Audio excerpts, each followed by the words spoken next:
Bonjour et bienvenue sur ce tutoriel sur les Incoterms 2020. Les Incoterms, comme leur nom l'indique, sont des termes de commerce international. Ils sont reconnus et utilisés dans le monde entier pour les contrats internationaux. Ils sont définis et mis à jour tous les 10 ans par la Chambre de commerce internationale. La dernière mise à jour est applicable du 1er janvier 2020 au 31 décembre 2029. Les Incoterms définissent les obligations de l'acheteur et du vendeur concernant la livraison. Ils clarifient comment se partagent tous les coûts de transport et à quel moment se fait le transfert du risque. Attention cependant, les Incoterms ne définissent pas le transfert de propriété qui nécessite le paiement intégral de la facture. Dans le commerce international, entre un vendeur et un acheteur interviennent plusieurs acteurs de la chaîne logistique. Le plus évident est le transport principal, qui permettra de couvrir la plus grande partie du trajet. Il peut être terrestre, maritime, ferroviaire ou aérien. Mais avant cela, il faut charger la marchandise du vendeur dans le camion qui réalisera le préacheminement. Ensuite, passer la douane export. Il faut aussi charger et décharger les marchandises dans le moyen de transport principal, qui peut être un camion, un avion, un bateau ou un train.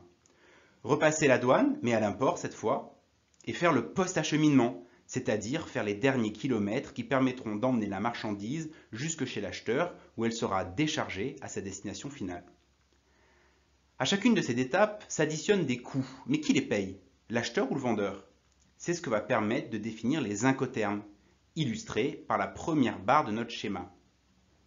Qui paye le transport et jusqu'à quelle étape? De plus, si au cours de ces étapes de transport survenait un sinistre, qui en serait responsable? L'acheteur ou le vendeur? À nouveau, les Incoterms répondent à cette question avec la deuxième barre de notre schéma qui illustre le transfert du risque. Dans la plupart des cas, l'assurance du vendeur couvre le risque subi par le vendeur uniquement, ce qui est illustré par la troisième barre du schéma. Mais nous verrons que pour certains Incoterms spécifiques, l'assurance du vendeur peut aussi couvrir une partie du risque de l'acheteur. Pour y voir plus clair, pour chacun des Incoterms, nous ferons donc la distinction entre la part du vendeur et la part de l'acheteur. Passons maintenant en revue les 11 Incoterms 2020. Ex-Works est le plus simple pour le vendeur, puisque l'acheteur s'occupe de tout. FCA, pour Free Carrier, est qu'un Incoterm de préacheminement. Il peut couvrir le chargement de la marchandise dans le camion ou la livraison chez un transitaire national.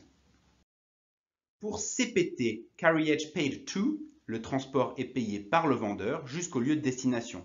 En revanche, c'est l'acheteur qui couvre le risque. Une alternative existe au CPT, où c'est l'assurance du vendeur qui couvre l'acheteur pendant la livraison jusqu'au lieu de destination. Il s'agit du CIP, Carriage and Insurance Paid To.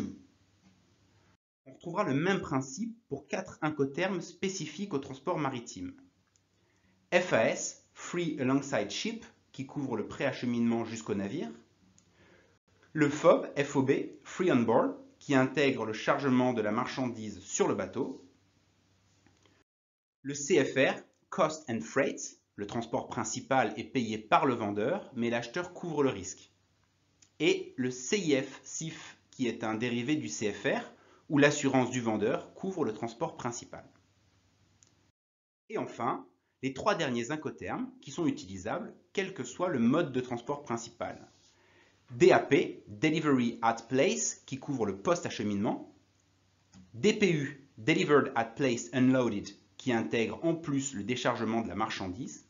Et enfin, le fameux DDP, Delivery Duty Paid, qui est l'Incoterm préféré de l'acheteur, en ce sens où il n'a rien à prendre en charge, le vendeur s'occupe de tout. En résumé, sur les 11 Incoterms 2020 que nous venons de voir et pour lesquels vous retrouverez tout le détail sur le site formation-achat.fr, on en retrouve un qui est un Incoterm de départ, Ex-Works, il commence par la lettre E. 3 Incoterms couvrent le préacheminement et ils commencent tous par la lettre F, FCA, FAS et FOB, les 2 derniers étant spécifiques au transport maritime.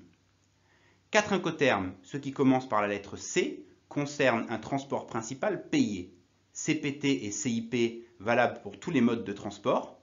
CFR et CIF spécifiques au transport maritime. La lettre I de CIP et CIF fait référence à l'assurance qui est prise en charge par le vendeur, insurance en anglais. Et enfin, les 3 incoterms qui commencent par la lettre D couvrent jusqu'à la destination finale avec leurs spécificités DAP, DPU et DDP.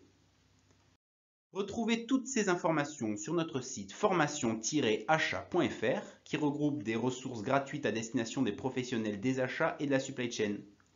Toutes ces ressources vous sont proposées par FCA, un organisme de formation spécialisé sur les métiers des achats et de la supply chain. Merci et à bientôt.